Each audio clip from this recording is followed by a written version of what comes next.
On vient à la polémique sur le mot ensauvagement. Hier, à ce micro, le garde des Sceaux a réfuté le mot, ajoutant que le terme d'ensauvagement développe le sentiment d'insécurité. Qu'est-ce que vous pensez de ce diagnostic ?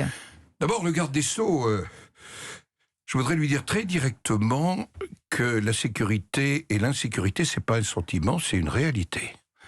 Nous sommes le 3e pays le plus mal classé des 27 de l'Union européenne en matière de vol. Le 2e pays le plus mal classé en matière d'agression. C'est le pays où il y a le plus, en chiffre absolu, d'homicides. C'est le pays où il y a eu, en 2018, 20 000 policiers et gendarmes blessés. Et donc, il ignore tout cela. C'est une réalité. Est-ce qu'il ignore tout cela, le garde des Sceaux, selon vous ? C'est une réalité d'insécurité. Et il faut donc que l'État réagisse et que le sentiment d'impunité ne soit pas aujourd'hui le sentiment le plus répandu. Nous attendons depuis 2 ans un livre blanc sur la sécurité qui doit être remis au Parlement.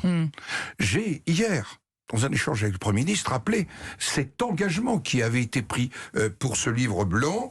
Alors sur les mots, moi je m'intéresse pas les mots, pas plus que le mot banalisation de la violence. Et un été... Non, parce que votre parti, Gérard Larcher, est-ce qu'il ne va pas aussi dans une surenchère ? C'est ce que dénonce Éric Dupond-Moretti. Quand Xavier Bertrand dit un été orange mécanique, écoutez, quand Valérie Pécresse dénonce les barbares, qu'est-ce que vous pensez ? C'est Gérard Larcher qui vous parle. Oui, mais il fait partie des LR. À la réalité de l'insécurité, doit remettre en place une justice, créer ce qu'on appelle le continuum de sécurité, revoir sa doctrine de maintien de l'ordre.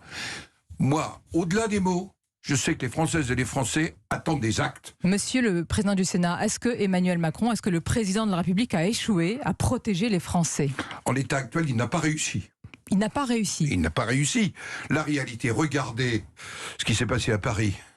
Les images de Dijon, il y a peu de temps, les images de Grenoble. Puis je n'oublie pas que Bayonne, c'est pas une incivilité. Bayonne, c'est un crime. Un crime sur quelqu'un qui est un acteur du service public de transport. Ne l'oublions pas.